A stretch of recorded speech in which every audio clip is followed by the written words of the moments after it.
దావీదు కుమారుడా నన్ను దాటిపోకయ్యా, దావీదు కుమారుడా నన్ను దాటిపోకయ్యా, నజరేతువాడ నన్ను విడిచిపోకయ్యా, నజరేతువాడ నన్ను విడిచిపోకయ్యా.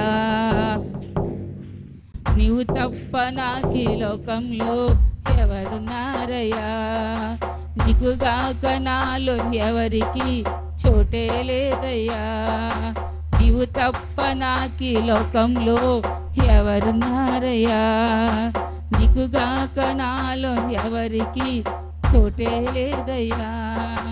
దావీదు కుమారుడా నన్ను దాటిపోకయ్యా, దావీదు కుమారుడా నన్ను దాటిపోకయ్యా, నజరేతువాడ నన్ను విడిచిపోకయ్యా, నజరేతువాడ నన్ను విడిచిపోకయ్యా, నజరేతువాడ నన్ను విడిచిపోకయ్యా, నజరేతువాడ నన్ను విడిచిపోకయ్యా. గ్రుడ్డివాడినయ్యా నా కనులు తెరువవా, మోగవాడినయ్యా నీ స్వరము నీయవా, గ్రుడ్డివాడినయ్యా నా కనులు తెరువవా, మోగవాడినయ్యా నీ స్వరము నీయవా, చెవిటివాడినయ్యా నా చెంత నిలువవా, చెవిటివాడినయ్యా నా చెంత నిలువవా. దావీదు కుమారుడా నన్ను దాటిపోకయ్యా, నజరేతువాడ నన్ను విడిచిపోకయ్యా, నజరేతువాడ నన్ను విడిచిపోకయ్యా. దావీదు కుమారుడా నన్ను అందరూ పాడాలి, వాడ నన్ను విడిచిపోకయ్యా, నజరేతువాడ నన్ను విడిచిపోకయ్యా. దావీదు కుమారుడా నన్ను దాటిపోకయ్యా, నజరేతువాడ నన్ను విడిచిపోకయ్యా, నజరేతువాడ నన్ను విడిచిపోకయ్యా. లోకులంతా చూచి నన్నేడిపించిన నీ జాలితో నన్ను చేరదీయవా, లోకులంతా చూచి నన్నేడిపించిన నీ జాలితో నన్ను చేరదీయవా. దావీదు కుమారుడా నన్ను దాటిపోకయ్యా, నజరేతువాడ నన్ను విడిచిపోకయ్యా, నజరేతువాడ నన్ను విడిచిపోకయ్యా, నజరేతువాడ నన్ను విడిచిపోకయ్యా. దావీదు కుమారుడా నన్ను దాటిపోకయ్యా, నజరేతువాడ నన్ను విడిచిపోకయ్యా, నజరేతువాడ నన్ను విడిచిపోకయ్యా. దావీదు కుమారుడా నన్ను దాటిపోకయ్యా, నజరేతువాడ నన్ను విడిచిపోకయ్యా, నజరేతువాడ నన్ను విడిచిపోకయ్యా, నజరేతువాడ నన్ను విడిచిపోకయ్యా. హల్లెలూయ హల్లెలూయ హల్లెలూయ హల్లెలూయ హల్లెలూయ. నేను నడుచు మార్గం ఆయనకు తెలియను, ఆయన నన్ను శోధించిన తర్వాత నేను సువర్ణ వలె కనబడుదును, నా పాదములు ఆయన అడుగు జాడలను విడవకుండా నడిచినవి, నేను ఇటు అటు తొలగక ఆయన మార్గమును అనుసరించి తిని, నేను ఆయన మార్గాల్ని విడవకుండా ఇటు అటు తొలగకుండా నేను ఉన్నాను. ఆయన నా అడుగు జాడని లెక్కపెట్టాడు, లెక్కపెట్టి ఏం చేశాడు, నా అడుగు జాడలు ఆయనకి తెలుసు, దేవునికి నేను నడుచు మార్గం ఆయనకు తెలుసు. ఆయన నన్ను శోధించిన తర్వాత నేను సువర్ణ వల్ల కనబడుదును, నా పాదములు ఆయన అడుగు జాడలు విడవకుండా నడిచినవి. ఆయన పాదాలట ఆయన అడుగు జాడల్లో విడవకుండా నడిచినాయట. హలేలి హలేలి హలేలి హలేలి. యేసేమన్నా అందరికి అటువంటి కృపను ఇచ్చినగా యేసుక్రీస్తు నామములో ఆమేన్. నా పాదములు ఆయన అడుగు జాడలు విడవకుండా నడిచిన, నేను ఇటు అటు తొలగక ఆయన మార్గమును అనుసరించుదును. హలేలి హలేలి హలేలి హలేలి. మన పాదాలు ఇటు అటు తొలగకుండా ఉండాలంటే ఆయన అడుగు జాడలు అనుసరించినప్పుడు మన పాదాలు ఇటు అటు తొలగవు, వేరే చోటుకి వెళ్ళవు, వేరే ప్రాంతాలకు వెళ్ళవు, దేవుని మార్గాల్లో నడుస్తాయి. దేవుని సంధిలోనే మనం ఉన్నప్పుడు మన పాదాలు ఇటు అటు తొలగకుండా ఉండాలంటే ఆయన మార్గాలను మనం అనుసరించాలి. ఆయన శోధించిన తర్వాత మన సువర్ణ వల్ల కనబడతాను, ఎందుకంటే నా పాదాలు ఆయన అడుగు జాడలనే విడవకుండా నడిచినాయి. నేను ఇటు అటు తొలగకుండా ఆయన మార్గాన్ని నేను అనుసరించాను. ఆ విధంగా మనం నూతన సంవత్సరంలో దేవుని మార్గాలను విడవకుండా నడుచుకోవాలి. దేవుని యొక్క సన్నిధిలో మనం తీర్పులో నిలబడకుండా మనల్ని మనమే విమర్శించుకుంటూ ఉండాలి. కీర్తనల గ్రంథం 42లో ఉంది, దావీదు అడుగులు నాశనకరమైన గుంటల నుండి, జిగటగల దొంగ ఊబిలో నుండి ఆయన నన్ను పైకెత్తెను. నా పాదములు బండ మీద నిలిపి నా అడుగులు స్థిరపరిచాడట. బండ అంటే క్రీస్తు అని, క్రీస్తు అనే బండ మీదని ఇక్కడ 1 కొరింథీ 10:4 ఉంది. ఆ బండ క్రీస్తే అని ఉంది. నా పాదములు బండ మీద నిలిపాడు. జిగటగల దొంగ ఊబిలో నుండి, నాశనకరమైన గుంటలో నుండి, జిగటగల దొంగ ఊబిలో నుండి ఆయన నన్ను పైకెత్తాడు. హలేలి హలేలి హలేలి హలేలి. ఈయన నాశనకరమైన గుంటలోకి వెళ్ళిపోయినా, జిగటగల దొంగ ఊబి అనే పాపంలో పడిపోయినా, చూసారండి, నాశనం చేస్తుంది ఆ పాపము. అటువంటి పాపం అది. బత్షెబతో పాపం చేశాడు. ఇంకా దేవుని దగ్గర 7 రోజులు ఉపవాసం ఉండి ప్రార్థన చేసి క్షమాపణ పొందుకు అన్నీ ఉన్నాడు. నేను అటువంటి పాపంలో, ఇంకా వేరే పాపంలో నేను పడిపోయానేమో ప్రభా, నేను ఆలోచనలో పడిపోయానే ప్రభా అని ఈయన మొరపెట్టినటువంటి కీర్తన ఇది. నేను నాశనకరమైన గుంటలో పడ్డాను, జికటగల దొంగ ఊబిలో ఉన్నాను. అయితే ఆయన నన్ను ఏం చేశాడు? పైకెత్తాడు. హలేలి హలేలి హలేలి హలేలి. అటువంటి పాపాలు నాశనం చేస్తాయి అవి, జిగటగల దొంగ ఊబి అటువంటివి. వాటిలో నుండి నన్ను పైకెత్తాడు ఆయన. పైకెత్తి నా పాదాలు ఏం చేశాడు? బండ మీద నిలిపాడు. నా అడుగులు స్థిరపరిచాడు. గలతీ 5:1 ఉంది. దాస్యం అనే కాడి కింద దేవుడు మనల్ని స్వతంత్రులుగా చేశాడు కనుక, దాస్యం అనే కాడి కింద మరలా, అపవాది కాడి కింద మరలా చిక్కుపోకూడదు. అపవాది కార్యాలలో సిక్కుపడిపోకూడదు.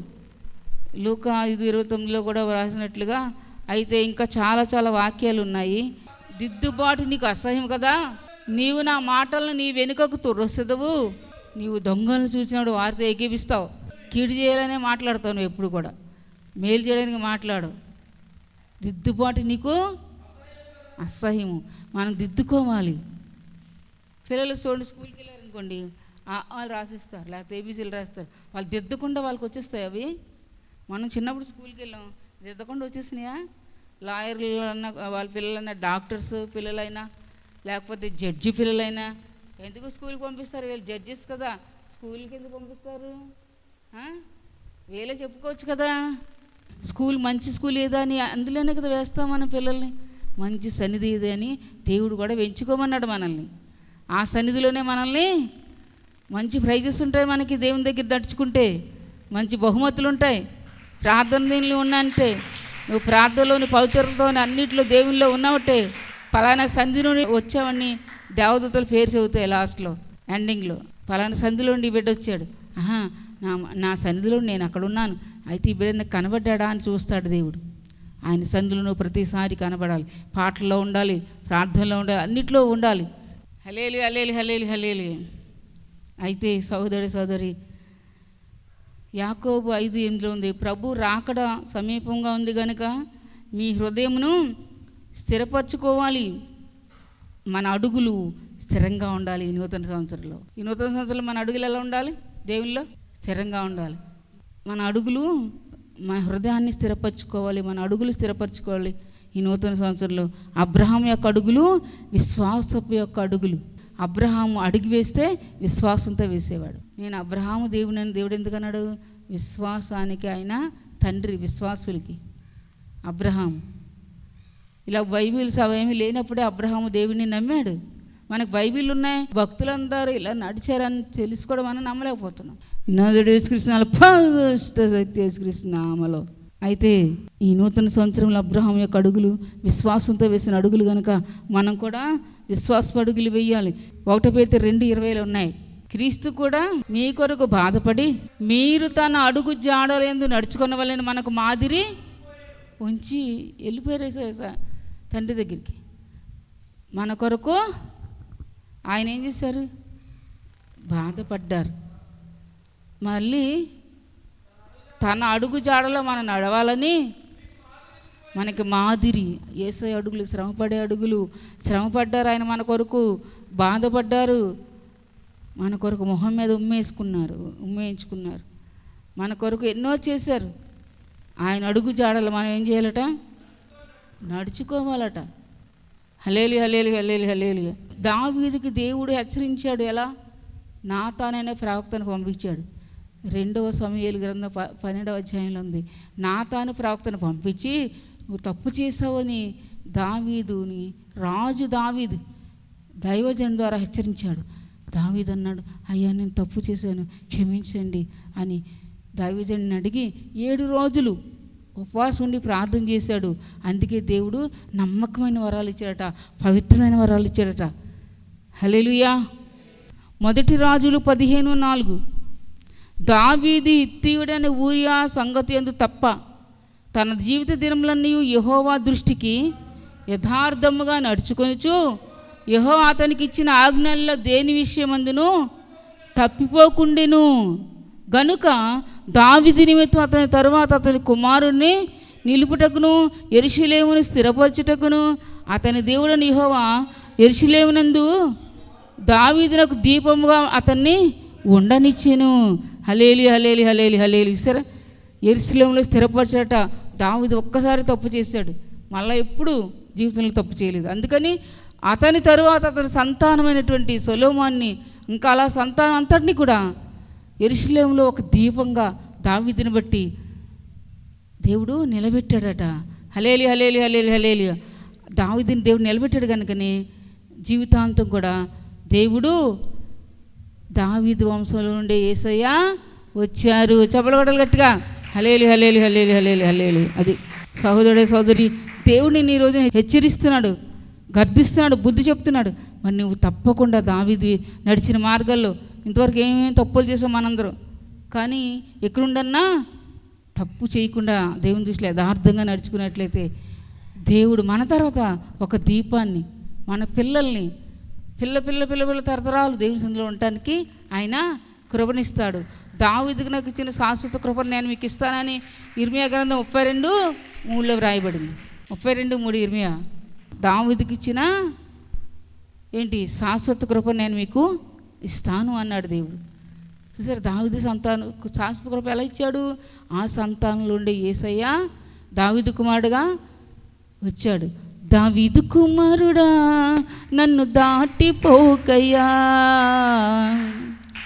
దావీదు కుమారుడా నన్ను దాటిపోకయ్యా, నజరేతువాడ నన్ను విడిచిపోకయ్యా, నజరేతువాడ నన్ను విడిచిపోకయ్యా. సామెతల గ్రంథం 12వ అధ్యాయం 22 చదవండి. సామెతల గ్రంథం 12:22. అబద్ధములాడు పెదవులు దేవునికి హేయమైనవట, అసహ్యమైనవట. హేయం అంటే ఏంటి? అసహ్యమైనవి. సత్యవర్తనలు హల్లెలూయా, హల్లెలూయా, హల్లెలూయా, హల్లెలూయా. సరే, అబద్ధమాడే పెదవులు అంటే దేవునికి అసహ్యమట. సత్యములో నడుచుకునేవారంటే దేవుడికి ఇష్టమట. హల్లెలూయా, హల్లెలూయా, హల్లెలూయా, హల్లెలూయా. ఎంత అద్భుతం అన్నమాట. అది ఎవరి చేతిలో ఉంది? ఎవరి జీవితాలు వాళ్ళ చేతిలోనే ఉన్నాయి. మన దేవునికి ఎలా నడవాలన్నా మీ జీవితాలు మీ చేతిలోనే ఉన్నాయి. హల్లెలూయా, హల్లెలూయా, హల్లెలూయా, హల్లెలూయా. కానీ నా చేతుల్లో ఏం లేదు, నీ చేతిలోనే అన్నీ ఉన్నాయి.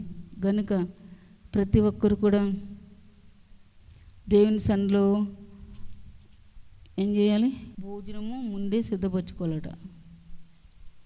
ఏ రోజు భోజనం ఆ రోజు కాదు, అలా ఏ రోజు ఆ రోజు చేసుకోండి. కానీ ఆదివారం వచ్చేసరికి అందరూ కూడా ముందే సిద్ధపరచుకోవాలట.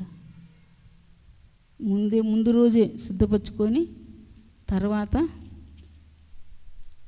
దేవుని సందుకు వచ్చి ఆ దినం అంతా గడిపి ఉండాలి, మొదటి నుండి ఉండాలి. అంతేగాని సకంలోనే దేవుని సందుకి రాకూడదు. ద్వితీయోపదేశకాండ 10, 12, 15 చదవండి. కాబట్టి ఇశ్రాయేలు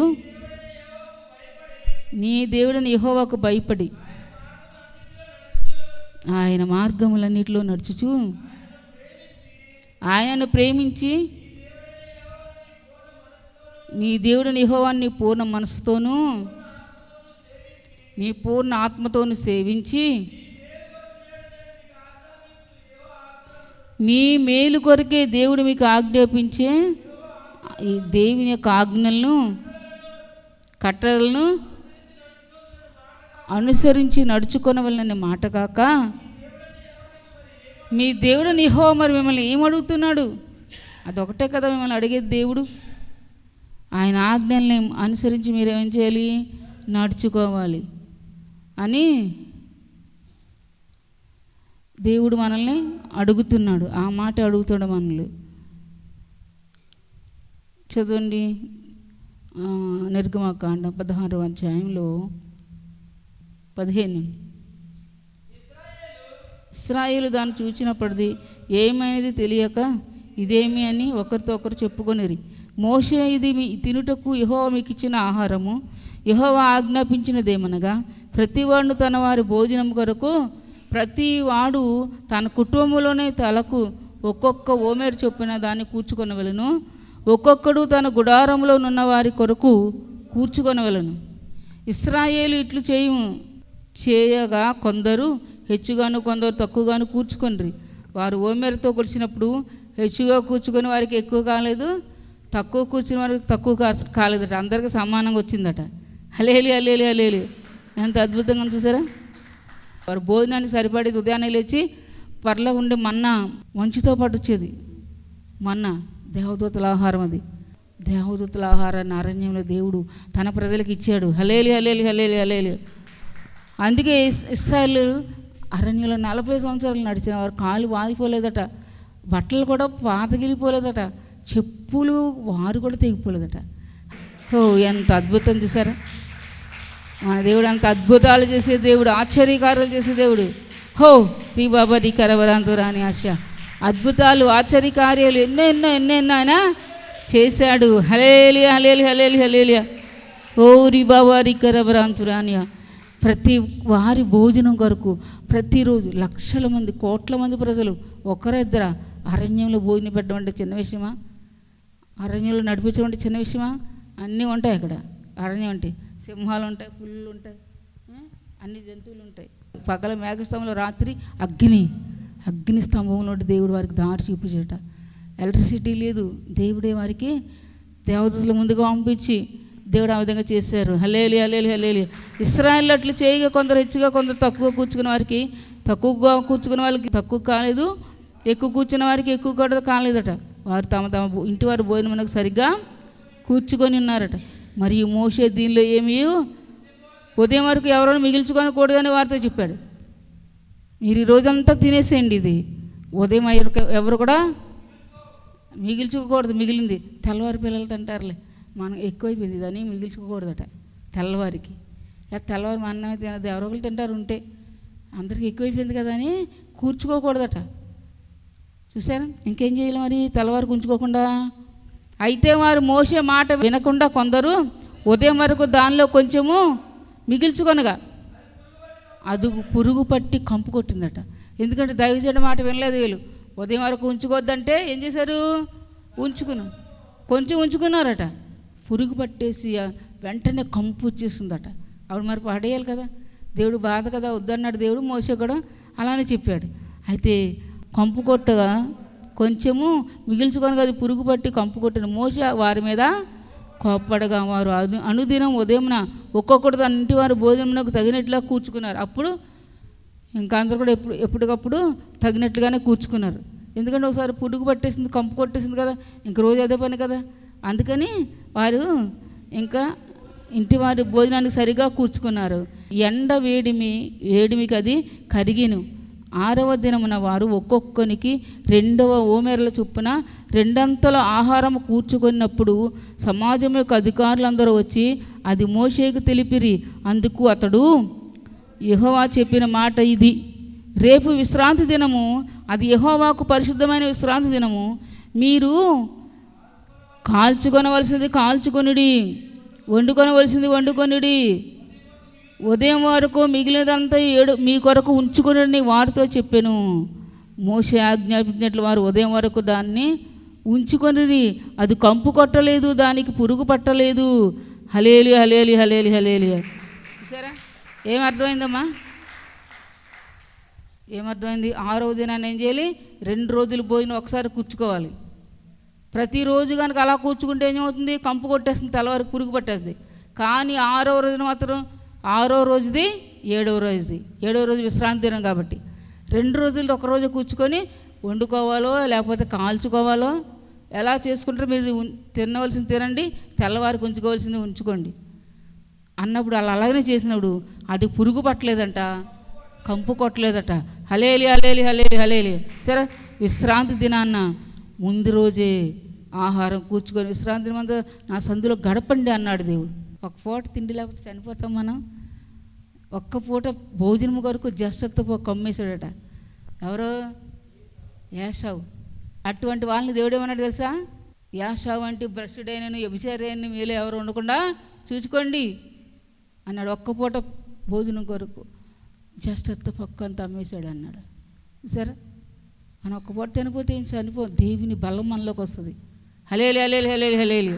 సరే, ఆత్మ సంబంధమైనటువంటి దేవుడిచ్చే బలాన్ని నువ్వు పొందుకోవాలంటే తినకుండా రావాలి దేవుని సందికి. ఆత్మ సంబంధమైన బలం నీళ్ళు అప్పుడు దేవుడు ఇవ్వగలుగుతాడు నీకు. ఏంటి? దేవుని బలం నీకు వద్దా? పరలోకం రాజ్యం వెళ్ళాలంటే మీరు మేఘాల మీద ఎగరాలంట. హలేలి హలేలి హలేలి. మేఘాల మీద ఎగిరి వెళ్ళాలంటే వేసే రమ్మన్నప్పుడు మరి ఎగిరి వెళ్ళాలంటే ఆత్మలో బలం లేకపోతే ఎలా ఎగరగలుగుతాం? ఇక్కడ బాగా తిన్నామంటే బాగా ఎగిరి గంతులేసి నడుచుకుని వెళ్తాం. మరి ఆత్మ బలపడాలంటే ఉపవాసం ఉంటేనే ఆత్మ బలపడుతుంది. కనీసం ప్రేయర్ ఉన్న టైంలోనన్నా. కనుక ప్రతి ఒక్కరు కూడా వేసే సందులో ఏం చేయాలి? శరీరాన్ని నలగొట్టుకోవాలి. ఉపవాసం ద్వారా ప్రార్థన ద్వారా నలగొట్టుకుంటే శరీరంలో మీరు శ్రమ పడితే దేవుని పని చేసి దినాలన్నీ కూడా పాపం దగ్గర జోలేమీ మీకు ఉండనే ఉండదు. హలేలి హలేలి హలేలి హలేలి. దేవుని పని చేసినప్పుడు రాత్రనగా పగలనగా కష్టపడితే దేవుని కోసం నేను చేస్తున్నాను, నా దేవుడు నాకు ఆశీర్వాదం ఇస్తాడు, పరలోక రాజ్యంలో ఇస్తాడు అని మనసులో అదే ఉండాలి నీకు. అయ్యో ఆకలేస్తుంది, భోజనం చేయలేదు, అది చేయలేదు, ఇది చేయలేదు అనే మనసు అపాతి పెడతాడు ఉండకూడదు. చిప్పో సాతాను, నేను వేసే పనిలో ఉన్నాను, వేసే నాకు బలం ఇస్తాడు. నాకు మనుషుడు రొట్టె వలన మాత్రం కాదు కానీ దేవుని నోటి నుండి వచ్చే ప్రతి మాట వలన జీవిస్తాడని ఉంది బైబిల్లో. అది మీరు జ్ఞాపకం చేసుకొని దేవుని సందులో కనబడటానికి ఏంటి ఉపవాసంతో వచ్చి కనీసం దేవుని ఒక్కరోజన్నా ఉండి మనస్ఫూర్తిగా సన్నిధిలో టైం అంతా గడపాలి. ముందు రోజే వండుకోమన్నాడు దేవుడు వంట. దేవుని సందులో కనబడటానికి వేగిరమే వచ్చి ఆయన పరిశుద్ధ సన్నిధిలో ఆయన పరిశుద్ధ అలంకారాలు ధరించుకున్న వారే దేవుని సందులో దేవుని దగ్గర నిలబడగలుగుతారు. పరిశుద్ధ అలంకారాలు లేకుండా మనం దేవునికి నమస్కారం కూడా చేయొద్దని అక్కడ మాట. పరిశుద్ధ జీవితం ఉందా? ఇన్ని సంవత్సరాలు బట్టి పరిశుద్ధ జీవితం జయించావా? పరిశుద్ధ పవిత్రత కలిగి ఉన్నావా? దేవుడు మెచ్చే పరిశుద్ధ పవిత్రత మనకు ఉండాలి. మన నీతి యావత్తు దేవుని దృష్టిలో మురికి గుడ్డల్లా ఉందట. కనుక సోదరుడు సరే, ఎప్పుడైనా సరే, ఎవరైనా సరే యేసయ్య రాకడ కొరకు మనం ఎదురు చూస్తూ ఆయన మనం ముందు పెట్టుకొని ఆయన అడుగు జాడలో మనం నడవాలి. మన అడుగు జాడలు మనం ప్రక్కన పెట్టేసేయాలి. ఇంతవరకు చేసినవన్నీ దేవుని అడుగు జాడలు కాకుండా వ్యతిరేకంగా నడిచినట్లయితే దేవుడు మనకి ఆలోచన చెప్పలేడు, ఆయన ఆలోచన చేత మనల్ని నడిపించలేడు. ప్రభు నీ అడుగు జాడలు నేను నడుస్తానని, నీ మార్గలు నడుస్తానని ప్రార్థన చేసుకో సోదరుడు సోదరి. దేవుడే నిన్ను నడిపిస్తాడు, నన్ను నడిపిస్తాడు, మన అందరిని నడిపిస్తాడు. ఆయన రాడుకోరు సిద్ధపరుస్తాడు. ప్రభావితం మనందరూ సహాయం చేయను గాక. దేవుడి వాక్యం నుంచి యేసునామములో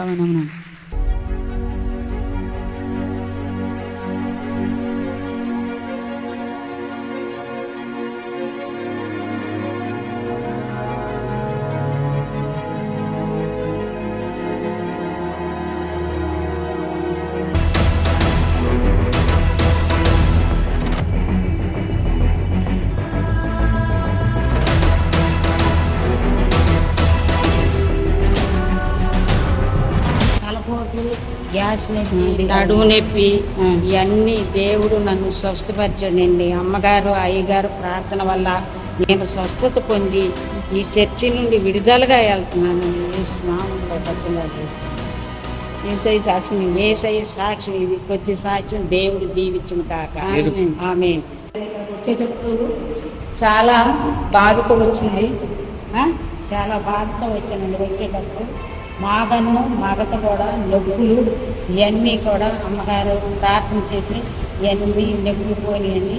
స్వస్థత పొంది అమ్మగారు దయ వల్ల దేవుడి దయ వల్ల విడుదలయ్యి వెళ్తున్నాను. ఎంత అనారోగ్యంతో వచ్చింది పాప. నడుము నొప్పి, కడుపులో నొప్పి, గ్యాస్ నొప్పి అన్నారు. బీపీ షుగర్ గురించి చెప్పలేదు, అవన్నీ చెప్పింది పాప. ఇప్పుడు కళ్ళు తిరిగా ఈ బీపీ షుగర్, బీపీ ఉంటే కళ్ళు తిరిగి ఇంక రకరకాలతో వచ్చింది. కానీ దేవుడు ఆమెను స్వస్థపరిచాడు. దేవుని పరిశుద్ధ నామానికి మహిమ కలుగును గాక. యేసయ్య సాక్షి దీవించాక. ఆమె